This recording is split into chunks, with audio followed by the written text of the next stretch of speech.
Hey everyone, welcome back to GameSpot's coverage of E3 2019. We just got done chatting with some of the producers from Respawn about Jedi Fallen Order. I'm very excited for this one. We are talking to creative director Hugo Martin and executive producer Marty Stratton, who you probably know from the Doom team, and we're going to be talking about Doom Eternal.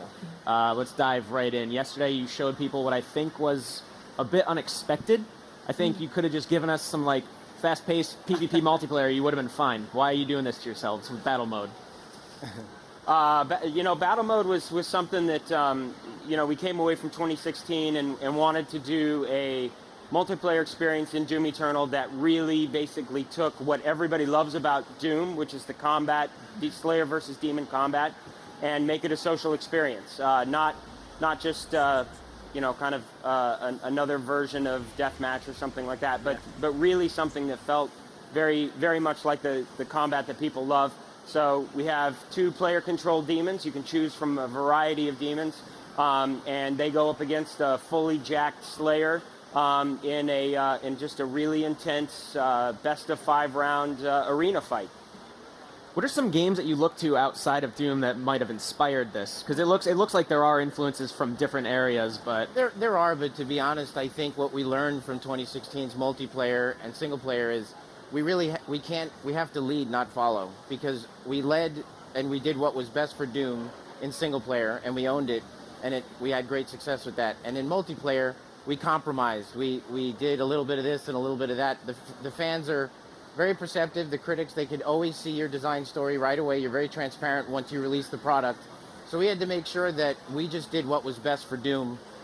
And we landed in what feels like a very unique place.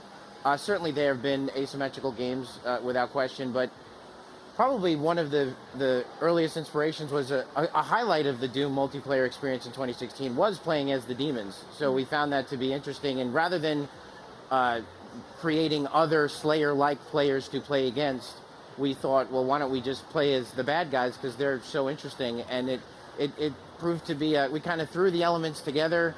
And as we say, we let the game tell us what it wants. There were lots of sparks, and every day we kept adding more stuff and just kind of followed the sparks and arrived with Battlemode, and it's fantastic. We are so excited about it. Yeah.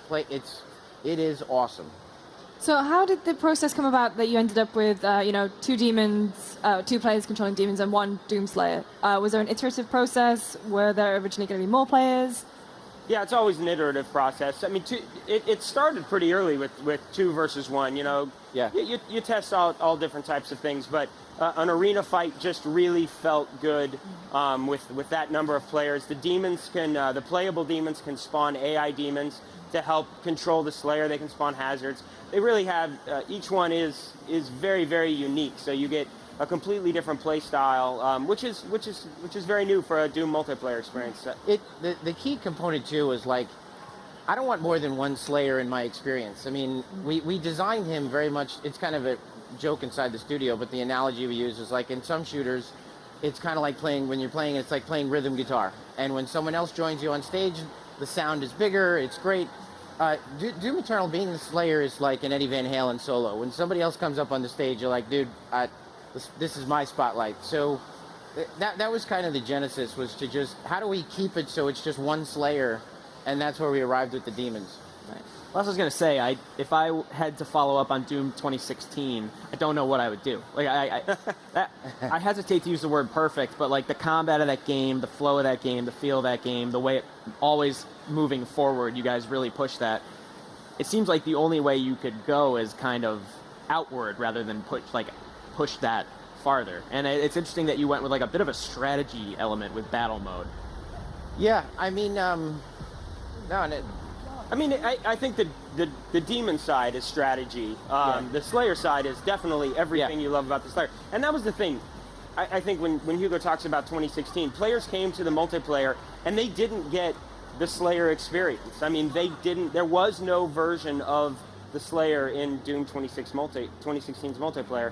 So, I mean, that was important to us, like, when we were thinking about, like, we want people to be able to play online, have an online experience, play with their friends, but we want them to do it in a very genuine Doom way. Yeah. Playing as the Slayer, and then playing as the demons. You know what they do, from playing through the campaign. and and then honestly, we had the basis of knowledge from them playing as the demons in multiplayer. We've changed them a lot. I mean, they're pretty much gone back to the drawing board on how they feel and how, because they're a main component now. And honestly, it is so fun. You have these really intense experiences as the Slayer, and then you bounce over and you play as the demons, and it's like you're working together, you're calling out different things, where the Slayer is, how you're going to take him down, the strategy side of it, and just being able to play a different type of character in the Doom world. It's fantastic.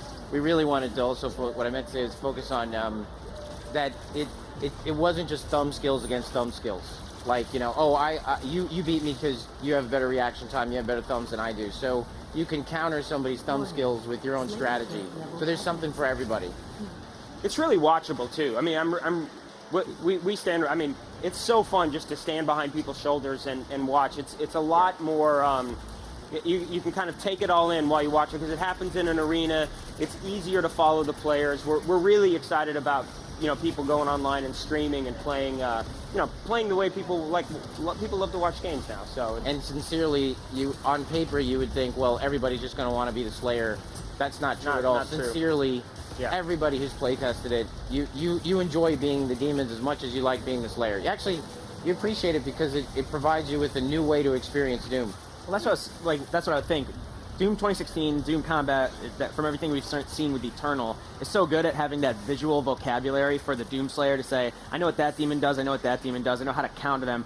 I imagine it must have been super difficult to say, okay, but how do we flip the camera, put the players in the demon's shoes? And I like, you have that school of thought, but it's almost like you have to look at it through a different prism, I imagine. Everything revolves around the Slayer. That's the main thing. Like, yeah. we kind of balance it for him first, because he is the cog in the wheel that makes everything go, and get him feeling right, and then everything kind of revolves around him.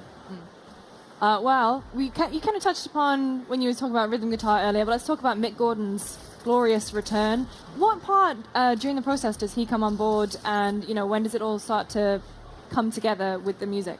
We really work with him throughout. Our audio lead, Chad Mossholder, Mick comes out. Mick's in Australia, so he comes out for about a week early on in the process. I think it was about a year and a half ago now, and we're constantly sending video of in development levels, send him concept art, all that kind of stuff, and he just does fantastic work. He really captures the essence of the gameplay, captures the essence of the visuals, and then it gets into our audio team's hands, and they really bring it together from a gameplay perspective. They get the pieces from Mick, and then work it into the game, and that takes a deft hand on their part. It's really a nice collaboration across the board. I was going to say, that was one of the more, I think, subtly interesting things about Doom 2016 was the reactive nature of the soundtrack. Yeah. I imagine, it's a bit more of a collaborative experience between the design team and the audio team than most teams would experience, I would imagine. Yeah, I mean, it really is. They work hand in hand, and coming up with, there's different kind of, motifs that the music's built around, or different paces that the music's built around, down to beats per minute, and how all that then has to weave together to create that cohesive experience. Games are a few years in development, and it's not just the art that the art and the design that takes that long. It's the music and making it all feel cohesive, and that audio team is just a big part of that. Yeah, it's almost like you have to provide an overture at the beginning, of gameplay and also music to set the tone for what people are, clue people in on the motifs, what they're going to be seeing throughout the rest of the game. I mean, that's a big part of the job, is to analogies and high-level concepts that everybody could, gravitate to, wrap their head around, so they know exactly what we're making. So QuakeCon is not just going to be in America this year, it's also coming to London. Something I'm very excited about as a British person. What can fans expect on both sides of the world? Well, we're gonna do a deep dive on Battlemode, and I think we'll probably give a good update on the campaign as well. But we've shown a lot of campaign between QuakeCon last year and now E3, what we showed at the showcase. But we really, we're really excited about Battlemode, and QuakeCon's such a great online community. So we'll be going deep there. And yeah, it's the inaugural event in London, so it's simultaneously happening in the U.S. and London. There's going to be a lot of kind of connections between both locations, and very focused on Doom. It's the 25th anniversary of Doom as well, celebrating that over the course of the year, the year of Doom, and there's a part of QuakeCon that's been rebranded DoomCon. So we'll have a lot of panels around Doom and a lot of kind of just celebrating the franchise as much as just even Doom Eternal. Awesome. Well, Marty, Hugo, thanks so much for coming on the chat. I know it wasn't a long time. We could talk for another few hours. Unfortunately, absolutely, we always talk. Yeah, we do have to wrap up. Good luck with the rest of the show. Good luck with both QuakeCons, and have fun with those. And if you're watching from home, we will be right back after this with Marvel's Avengers from Crystal Dynamics. Don't go anywhere.